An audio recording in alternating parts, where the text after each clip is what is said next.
Selamat datang di podcast Bawaslu Riau. Ruang diskusi, edukasi seputar pemilu. Assalamualaikum warahmatullahi wabarakatuh. Selamat siang menjelang sore dan salam sejahtera untuk kita semua. Sahabat Bawaslu, dimanapun kalian berada, gimana kabar hari ini? Saya berharap semoga sahabat Bawaslu selalu mendapatkan kesehatan yang sehat walafiat. Amin amin ya robbal alamin. Baik, kali ini kita akan mendiskusikan terkait dengan fungsi JDIH bagi instansi pemerintahan, terkhusus di Provinsi Riau. Dan saya saat ini tidak akan mendiskusikan tema ini sendiri. Saya ditemani oleh 3 narasumber spesial tentunya dari Kanwil Kumham di Provinsi Riau. Saya perkenalkan dulu, yang pertama ada Bapak Edison Manik. Assalamualaikum. Waalaikumsalam warahmatullahi wabarakatuh. Lalu ada Pak Dean Satria, Pak ya. Assalamualaikum. Oke, dan Ibu Luciana Simanjuntak, Bu ya, kalau nggak salah. Baik, gimana kabarnya Bapak Ibu hari ini? Kabar baik, Bapak. Alhamdulillah. Oke, berarti hari ini masih suasana berkantor ya harusnya ya, Pak ya. Masih, Berkunjung ke Bapak. sini. Oke. Boleh mungkin diperkenalkan dulu dari 3 narasumber ini kepada sahabat Bawaslu. Saya mulai dari Pak Edison Manik, silakan. Baik, terima kasih Bapak atas kesempatan. Perkenalkan, nama saya Edison Manik, Bapak dan Ibu. Saya selaku analis hukum media pada kantor wilayah Kementerian Hukum dan HAM. Mungkin itu perkenalan singkat dari saya. Terima kasih. Oke, baik Pak Dean, silakan Pak. Saya Dean Satria, Kepala Bidang Hukum Kantor Wilayah Kementerian Hukum dan HAM Riau. Oke, Bu Lucy, Iya, lanjut. Mbak, saya Lucia Simanjuntak, selaku Kepala Subbidang Penyuluhan Hukum, Bantuan Hukum, dan JDIH pada Kanwil Kementerian Hukum dan HAM Riau.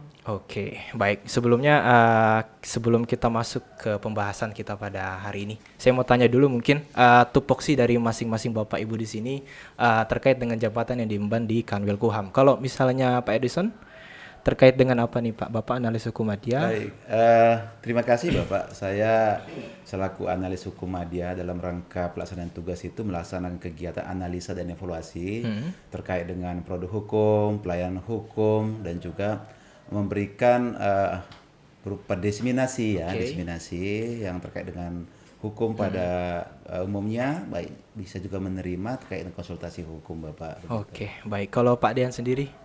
Saya Kepala Bidang Hukum, membawahi 2 subbidang. Membawahi 2 subbidang. PPAD, fasilitasi pembentukan produk hukum daerah, dan satu lagi ini subbidang Bu Lucy, Bu Lucy? bantuan hukum, penyuluhan hukum, dan JDIH. JDIH, oke. Mungkin saya coba bertanya ya, nanti antara Bu Lucy atau Pak Edison atau Pak Dean boleh menjawab, kira-kira apa sih itu JDIH untuk di Kanwil Kumham sendiri? Boleh? Silakan Pak Kali. Pak Dean. Pertama-tama ini saya ucapkan selamat ya untuk Bawaslu. Ya. Bawaslu mendapatkan penghargaan JDIH 2022 di Jakarta kemarin. Ya. JDIH Award. Jadi ini juga membuktikan bahwa Bawaslu kredibel, dapat dipercaya dalam melaksanakan tugas pengawasan pemilu. Iya, iya. Jadi ini lembaga yang kredibel, membuktikan kepada masyarakat bahwa Bawaslu dapat dipercaya, membuktikan bahwa segala sesuatu pemilihan umum dapat dikendalikan, dilaksanakan dengan baik oleh Bawaslu. Oke, sebenarnya gini, Pak Dean, kalau misalnya JDIH sendiri, itu sebenarnya apa penting sih JDIH itu berada di suatu instansi pemerintahan? Kalau bagi Pak Dean. JDIH itu adalah suatu wadah sarana atau aplikasi pendayagunaan bersama dokumen-dokumen hukum, sehingga dapat mempermudah instansi pemerintah atau masyarakat umum untuk mencari dokumen-dokumen hukum secara tepat, cepat, efektif, dan efisien. Efisien ya. Sehingga dapat menata regulasi hukum dengan baik ke depannya. Oke, kalau dari Pak Edison gimana Pak? Baik, Apa kira-kira seberapa penting sih JDIH itu kasih, berada Bapak. di suatu pemerintahan? Jaringan dokumentasi informasi hukum kita ketahui bersama suatu wadah ya yang merupakan tadi sampai Pak Kabid yang merupakan pendayagunaan dokumentasi hukum Bapak yang dia itu yang berisikan dokumen hukum yang dapat dipercaya, dia itu akurat ya, akurat dan sebagai wujud pelayanan hukum pelayan publik juga gitu. Dalam rangka lebih akurat dia, cepat, mudah, dan di situ resmi gitu Bapak. Jadi jaringan dokumentasi itu diperlukan seperti pertanyaan Bapak tadi oleh instansi maupun non instansi dalam rangka memudahkan masyarakat mendapatkan informasi yang lengkap, akurat, terpercaya. Ibaratnya begini Pak, JDIH ini Google hukumnya Indonesia gitu. Oke. Kalau kita mencari di web gitu ya. di internet, kita kan selalu melihat sesuatu itu ke Google. Ke Google itu memang akan muncul suatu patung peraturan baik yang ditampilkan oleh JDIH instansi tertentu, ada juga yang ditampilkan oleh situs yang bukan merupakan anggota JDIH. Jadi kesempatan ini kami perlu sampaikan bahwa yang bisa dipercaya dan bisa merupakan dokumen resmi itu adalah mereka yang menuangkan produk-produk itu dalam JDIH itu Bapak. Karena itu adalah situs hukum resminya Indonesia, Google resminya gitu, Google hukum gitu. Oke. Saya mungkin ke Ibu Lucy. Untuk di Kumham sendiri Bu, gimana nih peran strategis dari Kumham ya, baik terhadap instansi vertikal maupun instansi horizontal dalam pengelolaan JDIH? Itu bagaimana sih peran Kumham strategis? Peran strategisnya seperti apa? Oke Bapak, terkait peran strategis nih ya Bapak Ya.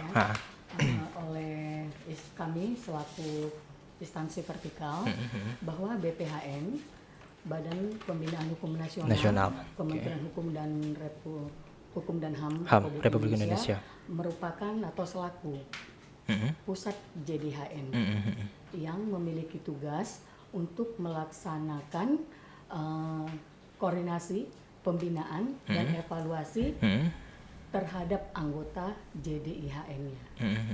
Sementara untuk peran kantor wilayah Kementerian Hukum dan HAM, di mana sesuai dengan pasal 6 ayat 1 Peraturan Presiden Republik Indonesia nomor 33 tahun 2012 menyatakan bahwa kantor wilayah Kementerian Hukum dan HAM merupakan instansi vertikal yang bergerak di bidang hukum untuk sebagai menyampaikan layanan informasi hukum di daerah dan berkewajiban untuk memberikan layanan hukum, dokumentasi dan informasi hukum. Okay. Dan berdasarkan juga pasal 6 ayat 2 Perpres 33 tahun 2012 menyatakan bahwa kantor wilayah Kementerian Hukum dan HAM bekerja sama dengan pemerintah provinsi dalam mengembangkan atau melakukan pembinaan kepada anggota JDIH di wilayahnya. Jadi untuk sementara peran dari Kumham ya, pemerintah daerahnya bahwa JDIH ini merupakan khasanah dokumen hukum yang merupakan wadah seluruh pendokumentasian kebijakan-kebijakan dan kebijakan-kebijakan maupun kajian-kajian hukum yang disusun tertuang dalam regulasi. Jadi disinilah peran anggota JDHN untuk memberikan atau meminimalisir atau mengedukasi masyarakat. Mengedukasi masyarakat dengan meminimalisir adanya resesi. Resesi apa itu Bu? Seperti resesi dari lembaga-lembaga terhadap produk-produk hukum. Resesi terhadap produk hukum. Jadi masyarakat itu tahu cara menjawab berdasarkan kebijakan-kebijakan pemerintah yang dikeluarkan melalui atau yang dituangkan ke dalam regulasi. Oke. Itu dulu Bapak. Oke, baik. Jadi saya coba simpulkan ya dari tanggapan Pak Edison, Pak Deyan, Bu Lucy, bahwa JDIH itu merupakan jaringan data yang menghimpun beberapa produk-produk hukum di dalam suatu sistem yaitu jaringan dokumentasi dan informasi hukum. Oke. Menuju satu data. dokumen hukum Indonesia. Oke. Kalau ibaratnya di Marvel ini Metaverse, Metaverse. ini Metadata. dokumen hukum sudah disatukan Oke. di satu universe. Satu universe. Oke. Kebetulan kan Bawaslu juga merupakan anggota JDH tapi dari versi lembaga non struktural ya. Nah, kalau saya mau nanya kepada 3 narasumber ya terkait dengan JDIH dan peran lagi-lagi. Kalau Kumham Riau sendiri, Kanwil Kumham Riau, itu kira-kira memiliki peran tersendiri nggak dalam pengelolaan JDIH terhadap lembaga yang horizontal, terkhusus di Provinsi Riau? Apakah juga ikut memonitoring pengelolaan JDIH di Provinsi Riau atau tidak? Gitu. Saya mulai mungkin dari Bu Lucy. Kan seperti saya sampaikan tadi Bapak ya, bahwa pasal 6 ayat 2 bahwa kantor wilayah Kementerian Hukum dan HAM bersama dengan pemerintah Provinsi Riau itu merupakan selaku pembina di wilayahnya untuk pengelolaan JDHN.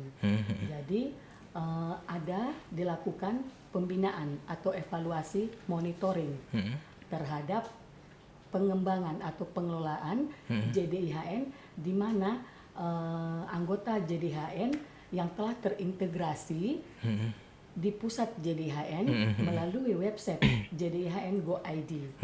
Jadi bagaimana pelaksanaan yang dilaksanakan baik dengan pengembangannya, baik dengan konsisten terhadap pengisian produk-produk hukum ke dalam aplikasi. Oke. Kalau dari Pak Dian ada sudut pandang lain? 5 peran Kemenkumham kita ini juga sejalan dengan arahan Presiden Jokowi juga menindaklanjuti ada arahan tentang percepatan transformasi digital. Ada 5 itu percepatan dan perluasan akses dan peningkatan infrastruktur digital. Seperti Bu Lucy bilang tadi itu melakukan monitoring terhadap infrastruktur digital di lembaga-lembaga atau di instansi-instansi pemerintah lainnya yang sudah terintegrasi dengan Kanwil di Kementerian Hukum dan HAM melalui JDIH. Kedua, roadmap transformasi digital di fungsi-fungsi strategis yang penting seperti rancangan peraturan daerah, dan Perbuk atau peraturan lainnya diintegrasikan itu yang strategis. Yang 3, percepat integrasi pusat data nasional. Jadi kedepannya ini mudah-mudahan portal-portal di JDIH itu dapat diisi dengan dokumen-dokumen hukum sehingga dapat diakses oleh masyarakat dengan cepat dan tepat. Yang keempat itu mempersiapkan kebutuhan SDM, talenta digital. Kita juga sudah nyampaikan sama Bu Lucy kemarin ke pusat bagaimana SDM nanti ke depannya dapat diberikan SDM yang bertalenta digital. Karena seperti ini butuh kayaknya ini kan. Kita ini podcast sekarang ini kan lagi tren nih. Lagi tren. Jadi kita dibutuhkan itu bertransformasi digital dan bertalenta digital. Yang kelima ini klasik pembiayaan dan pendanaan. Kalau itu kan juga sama kayak untuk semua lembaga ya. Itu dia ini dibutuhkan skema dan regulasi tentang pembiayaan. Siap.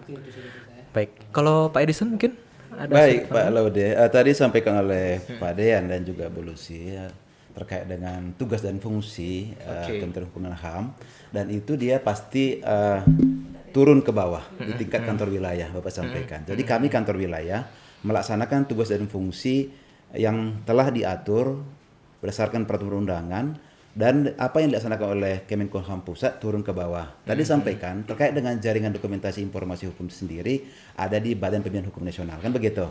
Kemenkumham itu sendiri Bapak dan Ibu terdiri dari 11 unit eselon 1 Bapak. Di situ ada Dirjen Imigrasi, Pemasyarakatan, Administrasi Hukum Umum, Dirjen HAM, ada Balitbang kan Pak Akan, ada juga Dirjen Peraturan Perundangan.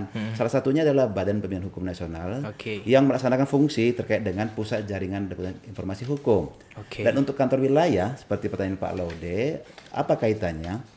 Kantor wilayah itu melaksanakan kegiatan jaringan dokumentasi informasi hukum ini juga selaku pembina, Pak, dan bekerja sama dengan Pemprov.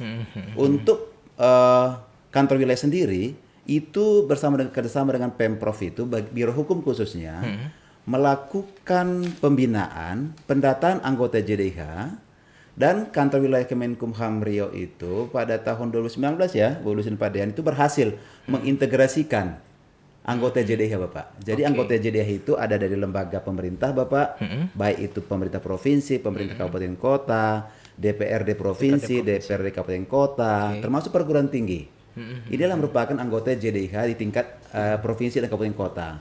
Kalau di pusat tadi ada pemerintah seperti kementerian yang non struktural termasuk Bawaslu, KPU gitu Bapak ya. Jadi fungsi kita di kantor wilayah itu mengemban perpanjangan tangan Kementerian Hukum dan HAM di pusat, dan untuk di daerah itu kami bekerjasama dengan Pemprov melakukan pembinaan terhadap anggota JDIH.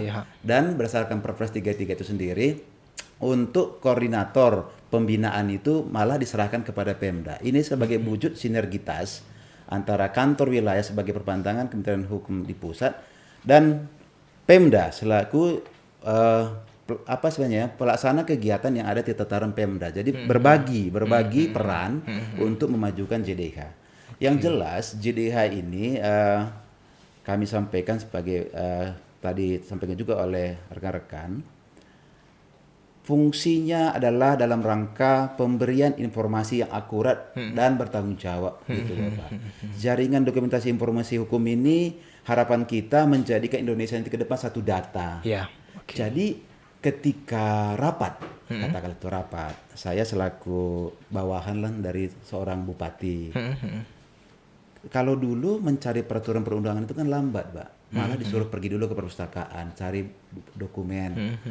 Kalau dengan adanya sekarang JDIH, seorang pemimpin ataupun pemangku kegiatan tertentu butuh peraturan itu dengan cepat mudah bisa melihat peraturan perundangan yang resmi itu, yaitu di JDIH-nya itu gitu Bapak. Jadi peran kami di kantor wilayah melaksanakan tadi pembinaan, pengawasan juga. Mana anggota JDIH ini tidak aktif Pak, karena ada juga yang udah terintegrasi tapi nggak aktif, yang mana dia itu hanya stagnan gitu. Mereka diwajibkan mengisi dokumen hukum. Dokumen hukum apa yang harus diisi dalam JDIH itu? Peraturan perundangan. Kalau di tingkat daerah perda, perkada, peraturan bersama kepala daerah kan Pak kan. Bisa juga kaitannya dengan putusan pengadilan, jurisprudensi, buku-buku hukum, naskah akademik suatu peraturan daerah. Itu yang harus selalu diinput oleh anggota JDIH. Katakanlah Pemprov Riau sebagai anggota JDIH, dia JDIH yang udah dibentuk itu dan dia telah terintegrasi dengan Kumham, tidak cukup hanya terintegrasi Pak, tetapi harus selalu mengisi datanya, sehingga kita selaku masyarakat butuh suatu aturan tentang Perda A cepat bisa melihatnya dalam situs yang resmi. Gitu Pak Laudi. Jadi kan kalau kita sederhanakan ya, kalau tentang JDIH ini berarti kan kita bisa memberikan pembinaan, pengawasan terkait dengan pengelolaan produk hukum ya, baik di instansi daerah sampai ke tingkat bawah gitu.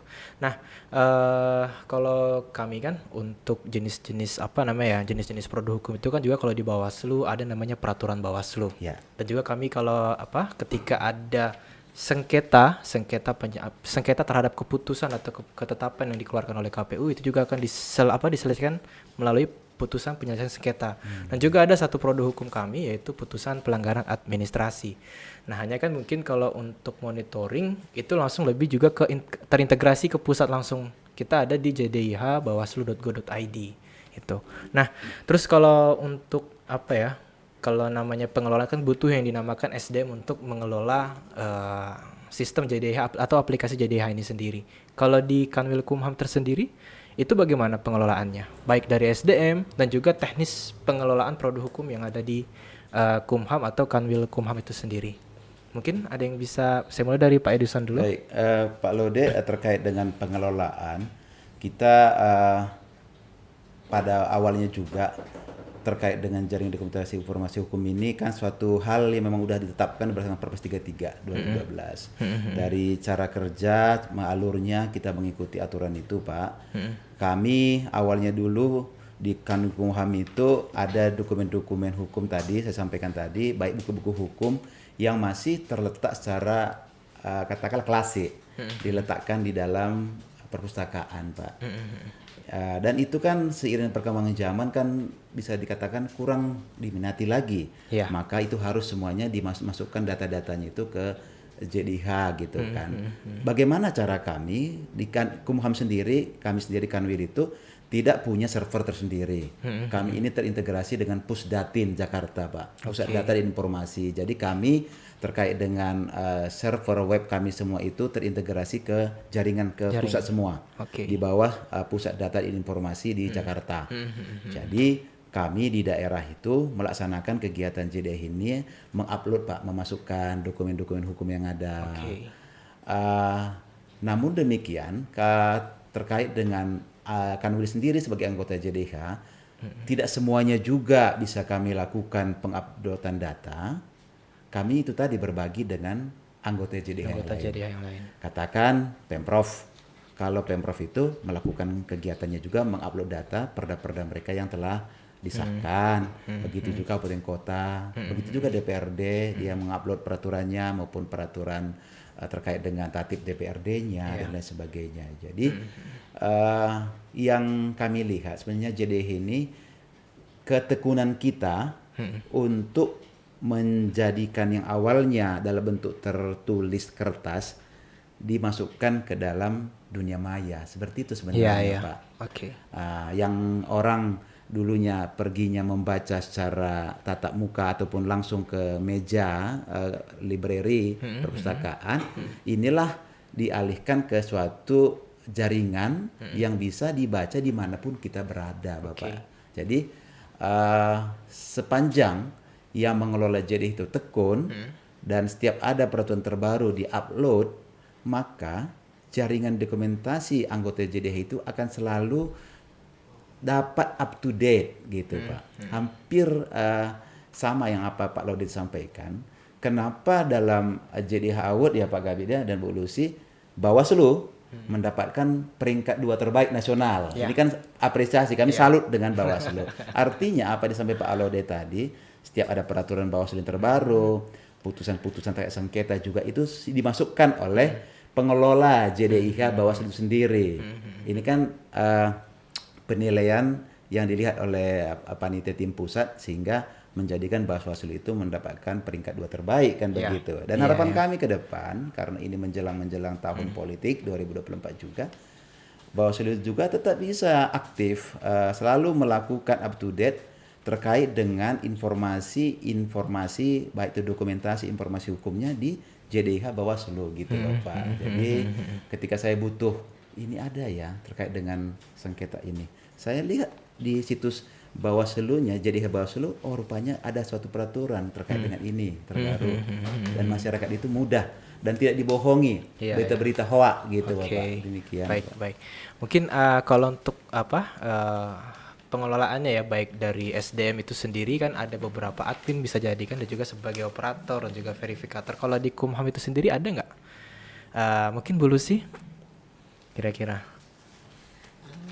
terkait mungkin pengelolaan ya JDH terhadap dari tinjau di aspek sumber daya manusia.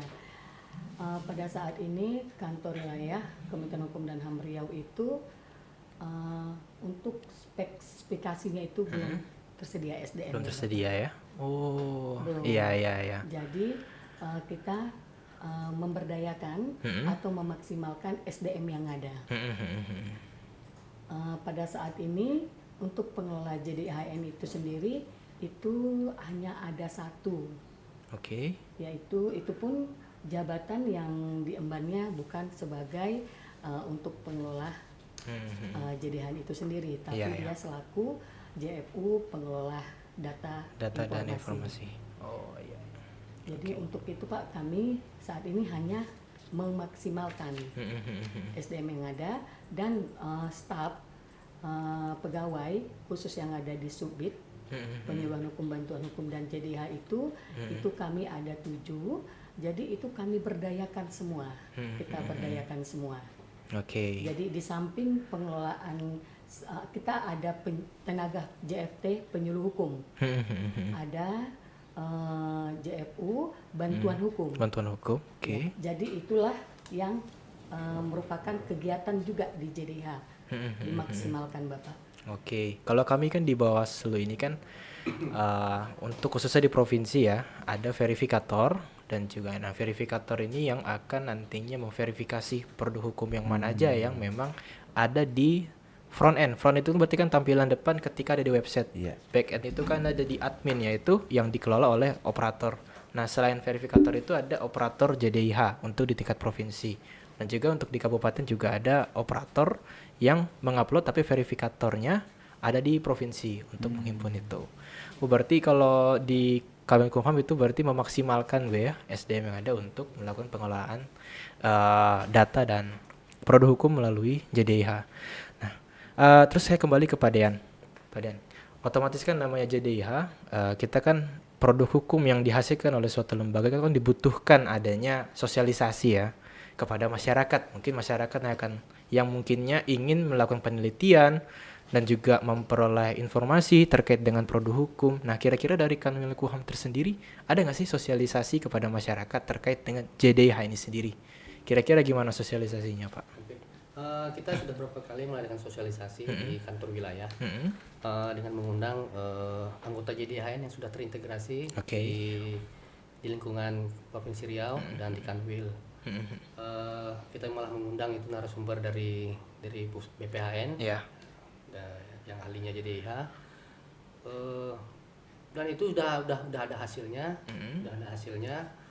mereka malah kemarin waktu kita mendapatkan penghargaan di Jakarta itu, mereka tidak mendapat penghargaan juga tertarik, antusias datang ke Jakarta. Jadi mereka juga punya minat, punya antusias yang tinggi untuk melaksanakan tugas JDIHN ini. Sedikit tadi menambahkan yang tadi ini dengan kekurangan-kekurangan yang ada kita ini terkait dengan Kanwil Riau kita dapat penghargaan reward JDIHN. Peringkat berapa dulu deh? Peringkat 3. Jadi dengan kekurangan yang ada, dengan tusi-tusi yang disampaikan dari Pak Edison, kita mendapatkan penghargaan. Nah, kira-kira tadi kan kita udah berbicara sosialisasi, pengelolaan JDIH di Kemenkumham. Nah, kita ini berbicara sedikit terkait dengan kalau teknik kalau produk hukum dihasilkan oleh Kemenkumham di Provinsi Riau itu sendiri, kira-kira ada nggak maksudnya produk hukum yang layak untuk ditampilkan di front end, maksudnya yang dapat diakses oleh masyarakat, dan ada tidak produk hukum yang memang kalau ini kita berikan ke masyarakat melalui mekanisme PPID deh, karena memang ini informasinya dikecualikan, sekalipun dia informasi hukum. Kalau kami kan mungkin di Bawaslu ada hasil klarifikasi kajian perkara, misalnya perkara yang sedang kami hadapi, contoh misalnya pada saat kasus yang ditangani oleh Sentra Gakumdu, itu kan hasilnya tidak kita publikasikan di JDIH karena itu demi kepentingan penyidikan dan juga pemeriksaan dalam tahap pemilu. Nah, kalau di Kanwilkum itu sendiri kira-kira ada nggak? Mungkin Pak Edison? Baik Pak Laude, terkait dengan dokumen hukum yang menjadi keharusan ditampilkan dalam JDIH telah kami sampaikan tadi, itu berupa protokol perundangan, kan bisa monografi hukum, buku-buku hukum, putusan pengadilan, ya itu yang, terus ada naskah akademik, itu yang dimasukkan. Kita untuk Kanwil, Kanwil itu kan melaksanakan kebijakan dan peraturan yang dibuat oleh tingkat Kanwil itu sebatas keputusan kepala kantor wilayah kan, yang sepanjang itu bersifat publik, bisa diakses publik, itu kita upload. Tetapi dalam rangka internal itu memang tidak kita lakukan publikasi, itu untuk menjaga juga contoh ada nanti kegiatan untuk pengawasan orang asing yang membutuhkan secret data, begitu juga terkait dengan putusan terkait dengan pemindahan warga binaan ke daerah mana, itu mungkin kita tidak sifatnya secret. Namun kalau yang sifatnya yang dipublikasi, yang diupload itu adalah kami pada saat ini ya terkait dengan sifatnya pemberitaan kegiatan-kegiatan kantor wilayah. Kalau produk hukum Bapak, kita ini kan kalau melaksanakan itu ya perundang-undangan tingkat nasional Pak. Kumham itu melaksanakan yang situs JDIH-nya itu adalah perundang-undangan, yang sifatnya perundang-undangan Pak. Undang-undang yang terbaru yang telah disahkan ataupun ditetapkan di tingkat daerah itu yang kita lakukan publikasi. Publikasi, begitu Bapak. Jadi uh, supaya masyarakat mudah mendapatkan informasi terkini, intinya seperti itu gitu. Oke, baik. Kira-kira untuk di Provinsi Riau, Pak Dean, sudah ada berapa anggota yang menjadi anggota JDIHN itu sendiri? Kalau untuk di Provinsi Riau, untuk instansi pemerintahan ya khususnya. Yang sudah terintegrasi Dr. Saya Ya, boleh. Anggota JDIH itu Pak, itu terdiri dari 35.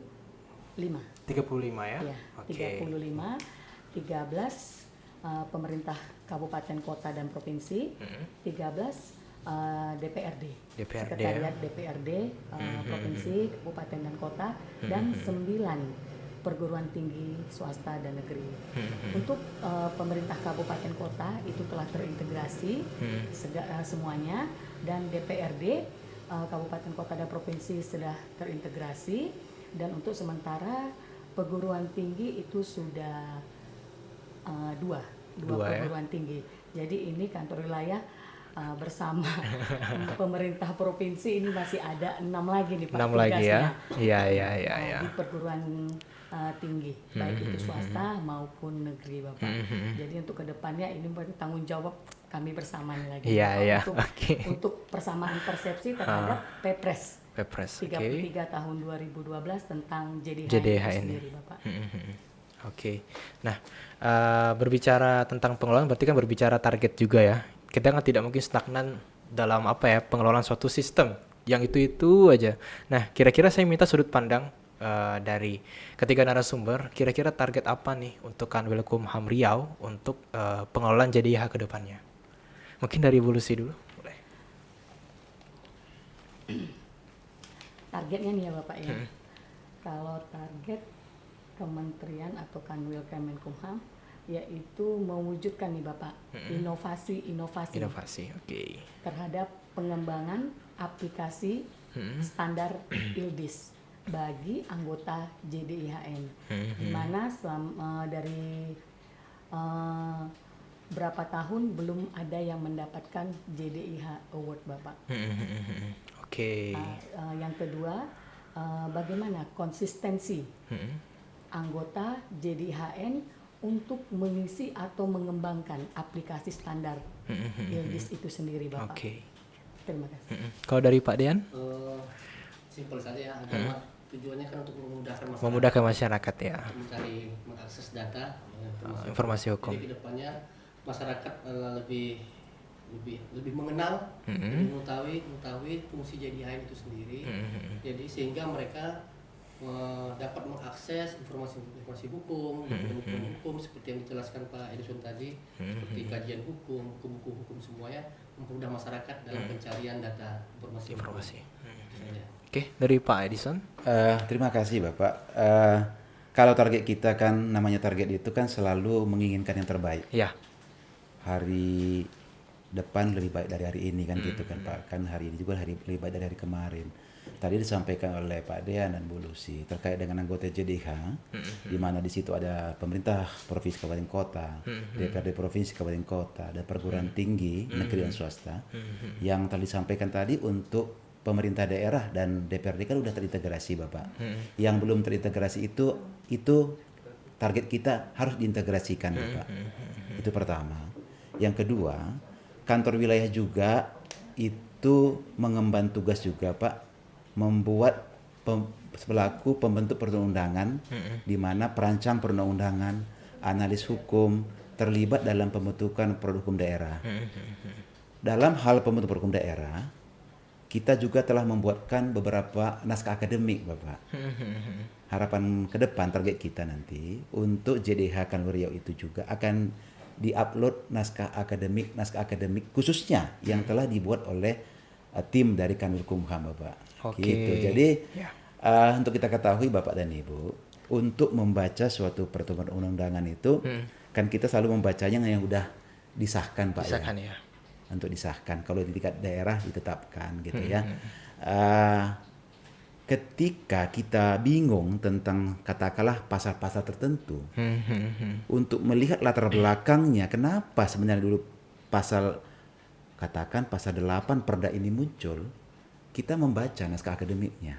Di sana terurai dia, karena naskah akademik itu kan terdiri dari bab per bab, Bapak. Nah, harapan kami ke depan, inilah target-target kita ke depan, apa yang disampaikan oleh Bapak Ibu tadi, ditambah target kita mengintegrasikan belum terintegrasi, Pak.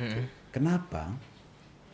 Ketika anggota JDH itu telah terintegrasi, dia memudahkan untuk dalam rangka koordinasi pertama.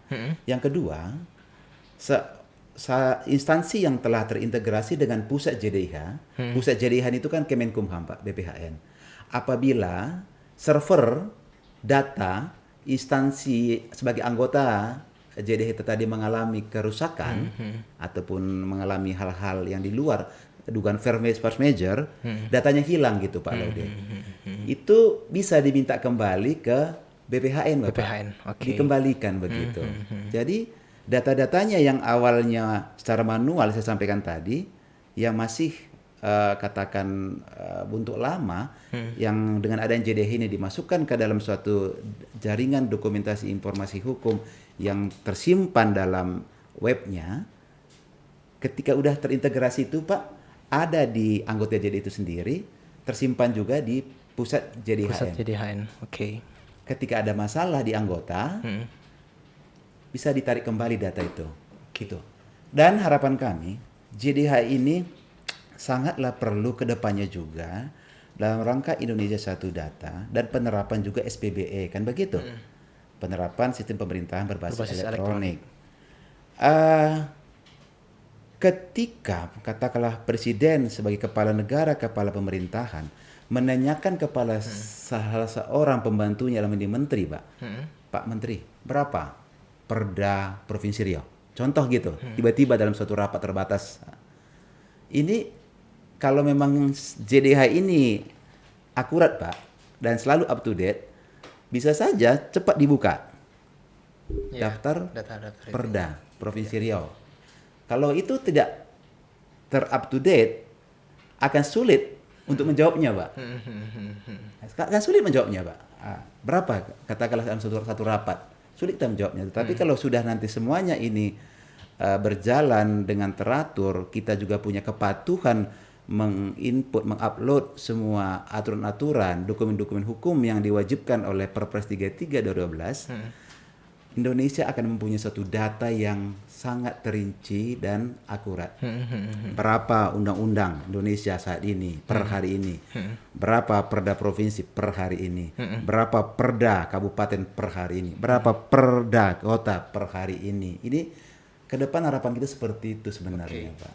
Jadi data kita itu ada data yang benar-benar bisa dipercaya, gitu Pak Laude. Oke, mungkin satu lagi Bu Lucy ya. Untuk di Kanwilkumham sendiri, itu produk hukum apa yang dikeluarkan oleh Kanwilkumham? Produk hukumnya, Ya. Bapak, ya, seperti yang disampaikan Ya. Pak Edison Ya. nih, Bapak. Ya, salah satunya itu, Pak, naskah akademik. Naskah akademik ya. Oh ya. naskah Kalau kita kan di provinsi itu ada putusan pelanggaran administrasi. Kecuali kalau per Bawaslu ya. Kalau peraturan Bawaslu memang di pusat yang membentuk peraturan Bawaslu. Kami sebagai provinsi itu hanya mengkoordinatori di tingkat kabupaten kota sebagai eksekutor dari peraturan Bawaslu itu sendiri. Nah, jadi yang kami produk hukum yang kami paling hanya sebatas kayak nota kesepahaman. Terus putusan pelanggaran administrasi, putusan penyelesaian sengketa, dan juga ada SK, surat instruksi dan lain sebagainya. Berarti kalau di Kanwilkumham itu naskah akademik aja, Bu ya? Atau ada lagi mungkin produk hukum? Mungkin tak jauh, Pak. Tak jauh ya? Bapak Sama ya? sampaikan tadi, Oh. sama, Bapak. Cuman karena itu ada tugas dan fungsinya kementerian, yaitu dalam pembentukan NA, di mana Kanwil Kemenkumham itu terdapatnya JFT perancang. Oh iya. Perancang. Oke. Nah, kalau kami kan masih pejabat yang berwenang ya, yang untuk membentuk keputusan itu sendiri. Lalu diupload di laman JDIH. Nah, tadi saya sudah Untuk produk hukum ini. Produk hukum ini ya. Mungkin nanti kalau bisa ditambahin atau tidak. Boleh. Atau bisa disiarin. Nah, kita kan punya kekayaan intelektual ini. Apakah itu yang produk termasuk produk hukum itu kan? Saya rasa itu produk hukum juga. Kita ada di sini juga bukan izin kekayaan intelektual di bagian divisi pelayanan hukum. Dijen Haki Ini ya. ada 4 ini divisi di Kanwil ini. Divisi pemasyarakatan yang membidangi mengkoordinator lapas dan Lapas kejaksaan. ya. keimigrasian, di segi keimigrasian, koordinator para imigrasi Imigrasi, ya. dan rumah detensi imigrasi, tempat penahanan orang-orang asing. Ketiga, divisi administrasi. Divisi administrasi ini untuk internal, kenaikan pangkat, jadi pengurusan internal semua kenaikan pangkat, masalah kepegawaian. Terus yang terakhir ini kita divisi yang paling mudah, ini divisi pelayanan hukum dan HAM. Ada 3 bidang ini, divisi ini. Bidang HAM, ini tusinya untuk HAM, hak asasi manusia, diseminasi. Hukum, kita bidang hukum, kita ini bidang hukum. Di sini ada harmonisasi perancangan perundang-undangan, Bankum, JDIH, Penyuluhan hukum. Penyuluhan hukum, ya. penyuluhan hukum. Yang terakhir ini bidang pelayanan hukum. Di sini ada administrasi hukum umum dan kekayaan intelektual. Administrasi hukum umum ini pengawasan notaris, yayasan, semua yayasan, PT. PT, firma, ya, dan apalagi, CV, kewarganegaraan ya. Ini yang terakhir kekayaan intelektual. Pendaftaran paten, merek, dan cipta, ya. Ada yang terbaru ini indikasi geografis. Jadi apabila ada masyarakat yang ingin mendaftarkan hak cipta mereknya, kan daftarnya ke kita, walaupun di pusat di Direktorat Keimigrasian, Direktorat Kekayaan Intelektual. Tapi bisa mendaftarkan melalui kita, Bang, ya. Iya. Oh, iya. Atau langsung ke pusat. Oke. Ini semua online ya, sudah Online, ya. Jadi kan yang dihasilkan itu produk hukum. Produk hukum juga. Produk Oke, hukum terkait juga. dengan hak kekayaan intelektual, Pak, ya. Kekayaan intelektual. Oke, baik. Jadi kan dengan adanya JDH ini nih kan memperluas khasanah masyarakat dalam mencari informasi hukum. Jadi nggak perlu lagi datang ke kantor. Saya mau minta undang-undang ini dong. Enggak. Saya mau minta peraturan ini. Jadi dia tinggal mengakses dan mendownload produk hukum yang ada di JDH. Oke. Mungkin untuk sebelum ditutup podcast ini mungkin dari Pak Dean mungkin ada closing statement terkait dengan diskusi kita pada hari ini. Pendek saja, semoga JDH ini dapat terintegrasi dengan portal-portal kementerian yang lain, kementerian lembaga yang lain ini yang legal leading sektornya Leading sektor, Kominfo. Oke. Bappenas ini menjadi satu data Indonesia. Ya, itu saja dulu. Oke, dari Pak Edison. Baik, Bapak dan Ibu, kami dari Kemenkumham menghimbau masyarakat agar memanfaatkan JDH ini sebagai wadah tempat informasi hukum yang resmi gitu. Kalau kita mau mencari informasi hukum, produk hukum yang benar-benar itu resmi, silakan buka situs JDH. Demikian Bapak, terima kasih. Baik, terima kasih Pak Edison. Bu Lucy mungkin ada closing statement? Aplikasi ILDIS merupakan aplikasi umum, sehingga masyarakat dapat mengakses secara akurat, cepat, dan cerdas ya Bapak ya. Oke, kalau saya tarik ketika kesimpulan tadi kan kita tahu ada mungkin Bapak Ibu ada yang di bidang hukum kan, sarjana hukum, kita tahu ada asas kan ignorantia juris non excusat.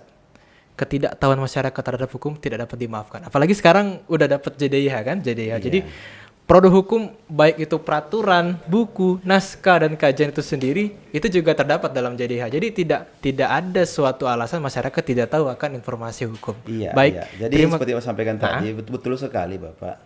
Karena dalam prinsip hukum itu memang ada teori fiksi hukum selain ada gium yang Pak sampaikan tadi. Fiksi hukum itu mengatakan ketika suatu peraturan perundangan itu telah diundangkan dalam lembaran negara untuk undang-undang, dalam lembaran daerah untuk perda, maka masyarakat dianggap tahu. Gitu. Jadi dengan adanya JDH ini lah salah satu wujud untuk mensosialisasikan, melaksanakan publisitas. Informasi hukum kepada masyarakat yang resmi gitu Bapak. Demikian Bapak. Selain teori fiksi, kita juga bertanggung jawab untuk mensosialisasikan. Iya, betul. Jangan lepas tanggung jawab teori fiksi ini gitu kan ya. Ya, apalagi Lepas kan namanya lepas tanggung jawab. lepas gitu tanggung kan. jawab. Iya. Ah, dan juga diskusi kita hari ini merupakan bentuk sosialisasi kepada Iya, masyarakat. betul. Dan mudah-mudahan ini juga bermanfaat untuk masyarakat tahu, terutama mungkin terkhusus mahasiswa ya mungkin Pak Iya, Bu ya. Kalau misalnya mereka mau membuat skripsi atau kajian tesis dan ataupun disertasi, mungkin bagi bapak-bapak yang sedang melanjut sekolah untuk mengakses aturan-aturan yang terpublikasi di JDH. Iya, Baik. iya. Terima kasih mungkin waktunya kepada Bapak Ibu diskusi hari ini tentang JDH. Terima kasih banyak. Mungkin nanti beberapa waktu ke depan kita juga akan berkunjung ke Kemenkumham untuk benchmark nih kira-kira inovasi apa yang perlunya Bawaslu Riau lakukan biar masyarakat juga mampu mengakses informasi hukum di laman JDH. Baik, terima kasih banyak Bapak Ibu. Semoga bisa ketemu lagi dalam diskusi-diskusi baik secara langsung ataupun melalui podcast ini. Dan juga kepada sahabat Bawaslu, kalau misalnya ada informasi atau topik-topik menarik yang akan didiskusikan seputar kepemiluan, boleh nanti komen di bawah video ini. Terima kasih dan jangan lupa like, comment, and subscribe. Saya Laude Muhammad Aulia selaku host pada hari ini. Pamit undur diri. Assalamualaikum warahmatullahi wabarakatuh.